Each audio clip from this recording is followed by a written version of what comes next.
প্রিয় শিক্ষার্থীবৃন্দ, ম্যাথ ক্লাসে তোমাদের সবাইকে স্বাগতম। আশা করি তোমরা সকলেই ভালো আছো। আজ আমরা দ্বিতীয় অধ্যায়ের কিছু গাণিতিক সমস্যা নিয়ে আলোচনা করব। তোমাদের কলেজে যখন অফলাইন ক্লাস হয়েছিল তখন আমরা এই চ্যাপ্টারের বেসিক নিয়ে আলোচনা করেছিলাম।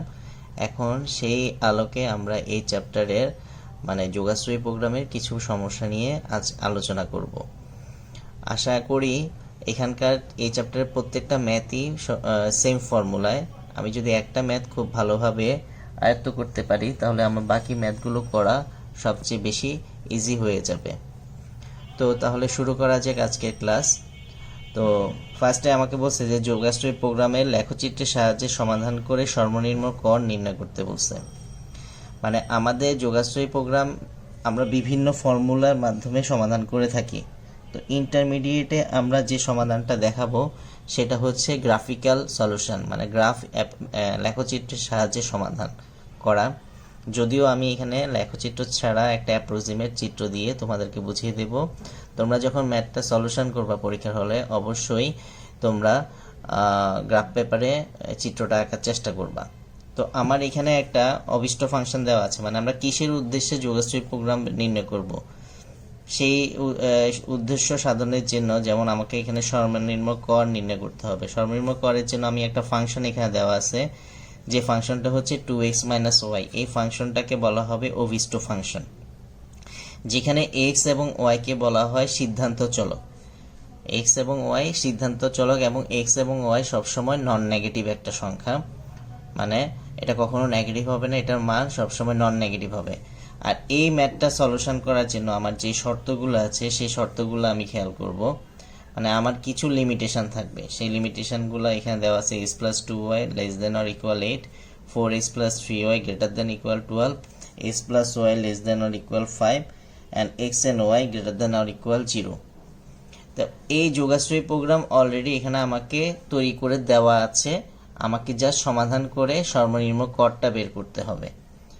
আর কিছু কিছু ম্যাথে আমাকে যোগাশ্রয়ী প্রোগ্রাম তৈরি করে নিতে হয়, দেন আমার অভিষ্ট ফাংশন তৈরি করে নিতে হয়, দেন আমার কোশ্চেনে যে প্রবলেমটা চাই বা যেটা জানতে চাই সেটা আমাকে বের করতে হয়। তা এখানে যে টাইপটা, এখানে আমার যোগাশ্রয়ী প্রোগ্রাম অলরেডি করে দেওয়া আছে, এখন আমি জাস্ট এটা সলিউশন করে তোমাদেরকে দেখাবো।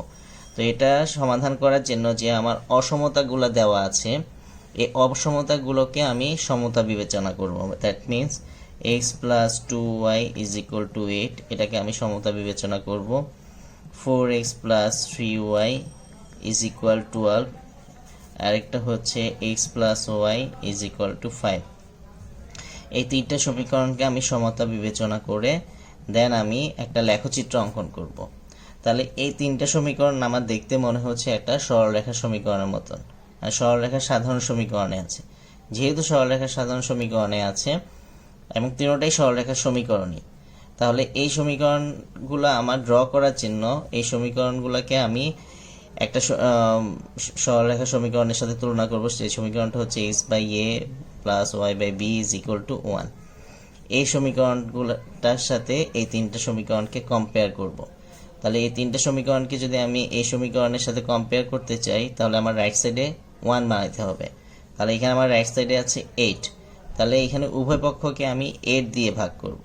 এটাকে যদি আমি 8 দিয়ে ভাগ করি এটা হবে x/8, এটাকে যদি আমি 8 দিয়ে ভাগ করি এটা হবে y/4, আর এটাকে যদি আমি 8 দিয়ে ভাগ করি এটা হবে 1।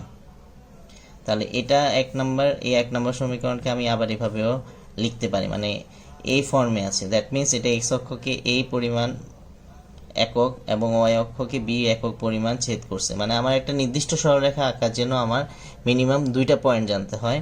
সেই 2টা পয়েন্ট x অক্ষকে সে 80 বিন্দুতে ছেদ করছে, আর y অক্ষকে সে 04 বিন্দুতে ছেদ করছে। একই রকমভাবে এটাকেও আমি এই সমীকরণের সাথে যদি কম্পেয়ার করি তাহলে এই সমীকরণের উভয় পক্ষকে আমার 12 দিয়ে ভাগ করতে হবে, x/3, এটাকে যদি 12 দিয়ে ভাগ করি x/3, এটাকে যদি 12 দিয়ে ভাগ করি এটা হবে y/4 = 1।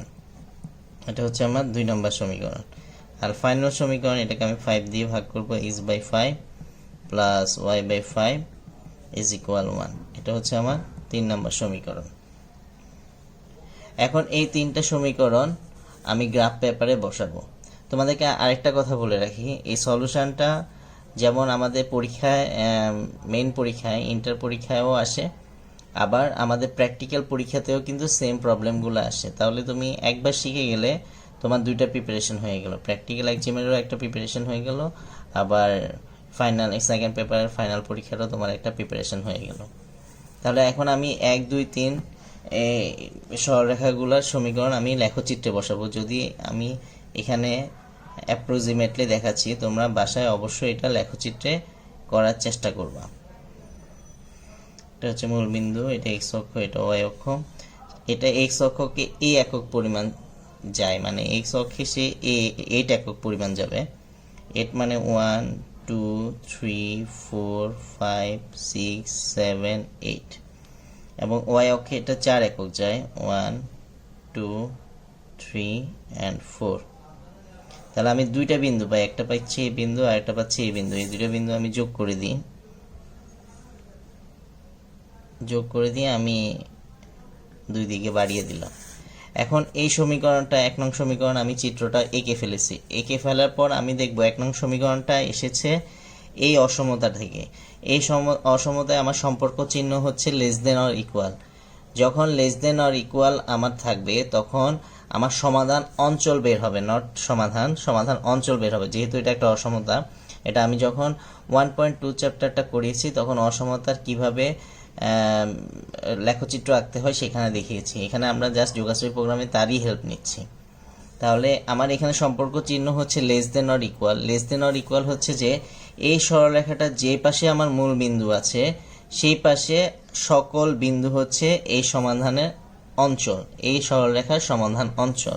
তাহলে সকল এই রেখাটার এই পাশে হচ্ছে আমার মূল বিন্দু। তাহলে এই দিকে আমি যদি অ্যারো চিহ্ন দিয়ে দেখিয়ে দিই, এদিকে আমি যত বিন্দু পাবো সবগুলা বিন্দু হচ্ছে এই সরলরেখার সমাধান অঞ্চল। যদিও আমি পেন্সিল দিয়ে ডার্ক করে দিচ্ছি না, এভাবে একটা অ্যারো দিলেই বোঝা যাচ্ছে যে এই সরলরেখার এই পাশে যত বিন্দু আছে সবগুলা চিহ্ন এই সরলরেখাটা সিদ্ধ করে, 1 নম্বর সরলরেখাটা সিদ্ধ করে। দ্যাট মিনস মনে রাখতে হবে যে লেস দেন মানে সরলরেখার যে পাশে মূল বিন্দু সেই পাশে হচ্ছে তার সমাধান অঞ্চল।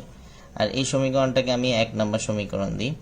সেকেন্ড সমীকরণ জন্য এক্স এর মান 3, অলরেডি 3 দেওয়া আছে, ওয়াই এর মান হচ্ছে 4ও দেওয়া আছে। এই দুইটা বিন্দু আমরা যোগ করব, যোগ করে ডানে বামে বাড়িয়ে দেব। বাড়িয়ে দেওয়ার পর এবার এর সমাধান অঞ্চলে চলে যাব। এই সমাধান অঞ্চল বের করার জন্য আমি এই সম্পর্ক চিহ্নে চলে যাব। সেকেন্ড সমীকরণটা আমার সম্পর্ক চিহ্ন হচ্ছে গ্রেটার দেন মানে লেস দেনের উল্টা কেস, মানে এই সরলরেখাটা যে পাশে মূল বিন্দু আছে তার বিপরীত পাশের সকল বিন্দু। তার বিপরীত পাশ বলতে এইদিকে, তা আমি এরোটা এদিকে দিয়ে দিলে এদিকে বোঝাচ্ছে। তাহলে এইদিকে সকল বিন্দুগুলো আমার সমাধান অঞ্চল। এটাকে আমি 2 নম্বর সমীকরণ দিলাম। আর 3 নম্বর হচ্ছে এক্স এর মান 5, ওয়াই এর মানও 5। এক্স এর মান 5 বলতে এখানে, আর ওয়াই এর মান 5 মানে এখানে আরেকটা উঠবে। দেন আমি এটা যোগ করে দিই, যোগ করে দেওয়ার পর এটাকে আবার বাড়ায় দিলাম। এটার জন্য আমি আবার সম্পর্ক চিহ্নটা দেখব। সম্পর্ক চিহ্নটা এখানেও আমার হচ্ছে less than or equal. Less than or equal মানে সেটা হচ্ছে মূল বিন্দুর দিকে সমাধান অঞ্চল। মূল বিন্দু মানে এইদিকে আমার সমাধান অঞ্চল। এটাকে আমি দিলাম 3 নম্বর সমীকরণ। এখন এই 3টা সমীকরণ একটা কমন এরিয়া তৈরি করেছে, সেটাকে বলা হয় আমার অনুকূল সমাধান অঞ্চল। এখন আমাকে সেই অনুকূল সমাধান অঞ্চলটা বের করতে হবে।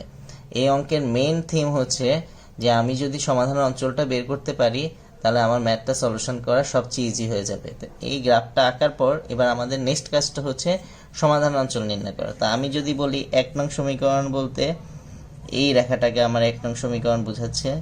এই রেখাটার সকল বিন্দুগুলা হচ্ছে 1 নম্বর সমীকরণে আছে, মানে এইগুলো যদি আমি ডার্ক করে দিই এগুলো হচ্ছে 1 নম্বর সমীকরণে আছে। 2 নম্বর সমীকরণ হচ্ছে এক্স এ, মানে এটা হচ্ছে 2 নম্বর সমীকরণ। 2 নম্বর সমীকরণ হচ্ছে এটা, এটাতে বোঝাচ্ছে কি, সরি আমার 2 নম্বর সমীকরণ হচ্ছে এটা, এটাতে বোঝাচ্ছে কি এখানে সমাধান অঞ্চলগুলো মূল বিন্দুর বাইরের দিকে মানে এদিকে যাচ্ছে। এটা হচ্ছে আমার 2 নম্বর সমাধান অঞ্চল। আর 3 নম্বর সমাধান হচ্ছে 3 নম্বর রেখা হচ্ছে এটা, 3 নম্বর সমাধান অঞ্চল এটা বোঝাচ্ছে। তাহলে আমার একটা এরিয়াতে দেখা যাচ্ছে 3বার কমলা রঙের কালির দাগ বসেছে, সেই এরিয়াটা হচ্ছে এতটুকু এরিয়াটা। দ্যাট মিন্স এতটুকু এরিয়াটা হচ্ছে আমার নির্ণয় সমাধান অঞ্চল। এই এরিয়াটাকে আমি ডার্ক করে দিলাম, বাকিগুলো আমার দরকার নাই, বাকিগুলো আমি যেটা দিয়ে করেছি ওগুলো আমরা মুছে ফেললে হবে, পেন্সিল দিয়ে যেহেতু আঁকবো ওইটা লাগবে না। আমার কমন এরিয়া পেয়ে গেছি। দেখো এই এরিয়াতে আমার সবগুলো অঞ্চল আছে, যেমন এটা 1 নাম্বার রেখা, 1 নাম্বার রেখা মানে এদিকে এইখানে সবগুলো বিন্দু পড়েছে। এটা হচ্ছে 2 নাম্বার রেখা, 2 নাম্বার রেখা হচ্ছে মূল বিন্দু থেকে বিপরীত দিকে, আর এটা হচ্ছে 3 নাম্বার রেখা, এটাও মূল বিন্দুর দিকে। তাহলে আমি একটা সমাধান অঞ্চল পাচ্ছি যেখানে আমার 4টা বিন্দু পাওয়া যাচ্ছে। একটা হচ্ছে এ, এটা হচ্ছে আমার বি, এটা হচ্ছে আমার সি, আর এখানে একটা বিন্দু পাওয়া যাচ্ছে, এটা হচ্ছে ডি। আমি যদি চিত্রটা একটু ক্লিয়ারলি বুঝাইতে চাই, আমি আবার সাইডে চিত্রটা দেখাই দিচ্ছি। এক্স, এটা হচ্ছে ওয়াই অক্ষ, এটা হচ্ছে 8, এটা হচ্ছে 4, এটা হচ্ছে আমার 1 number Rekha,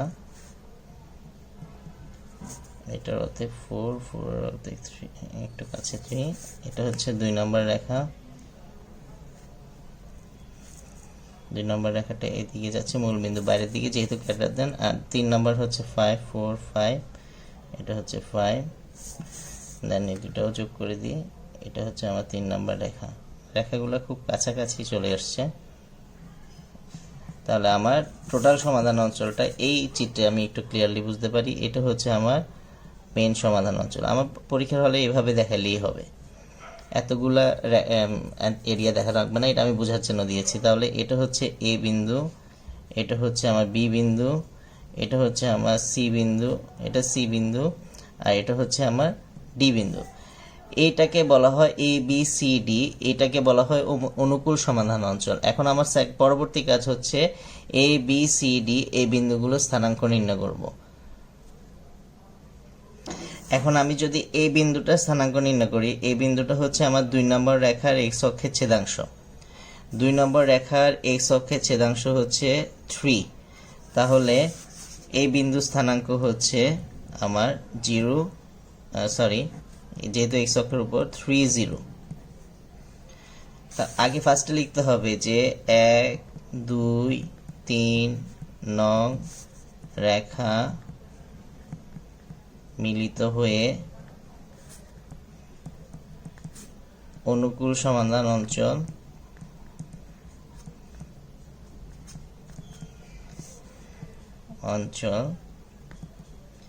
A B C D গঠন করে। যেখানে এ বিন্দুটা স্থানাঙ্ক আমি পেয়ে গেছি। এবার বি বিন্দুটা হচ্ছে আমার 3 নম্বর রেখা পড়ছে, 3 নম্বর রেখার এক্স এর ছেদাংশ।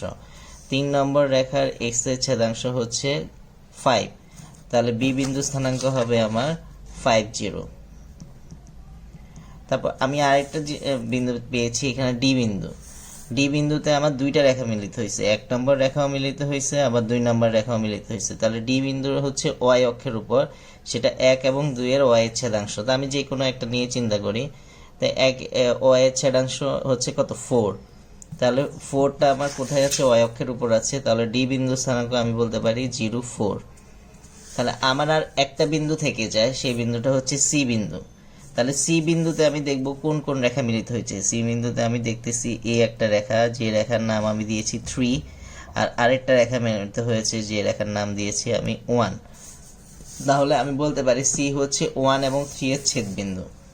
সি বিন্দু অপর যে বিন্দুটা আছে, সি হচ্ছে 1 ও 3 নং রেখার ছেদ বিন্দু। এখন 1 নম্বর এবং 3 নম্বর রেখাকে যদি আমি সমাধান করি, তাহলে আমি কিন্তু সি বিন্দু স্থানাঙ্ক পেয়ে যাচ্ছি। তাহলে 1 নম্বর রেখা হচ্ছে এটা, 3 নম্বর রেখা হচ্ছে এটা। তাহলে 1 আর 2, 3কে আমি সমাধান করি, x + 2y = 8 আর x + y = 5। তাহলে এটাকে আমি বিয়োগ করলে আমার y এর মান চলে আসে y = 3। y এর মানটা যদি আমি 3 নংয়ে বসিয়ে দিই, y = 3 3 নংয়ে যদি বসিয়ে দিই, তাহলে x + 3 = 5 আসে।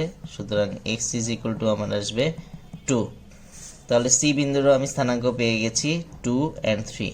তাহলে আমার সমাধান অঞ্চলে কৌণিক বিন্দু হচ্ছে 4টা বিন্দু স্থানাঙ্ক আমি পেয়ে গেছি। তো প্রথম আমি স্টেপগুলো বলি। ফার্স্ট স্টেপ হচ্ছে অসমতাগুলোকে সমতা বিবেচনা করব। সমতা বিবেচনা করার পর তাকে সরলরেখা সমীকরণের সাথে কম্পেয়ার করব। সরলরেখা সমীকরণের সাথে কম্পেয়ার করার পর আমি একটা লেখচিত্র অঙ্কন করে সমাধান অঞ্চল বের করব। সমাধান অঞ্চল বের করার পর সমাধান অঞ্চলে কৌণিক বিন্দুগুলা বের করব।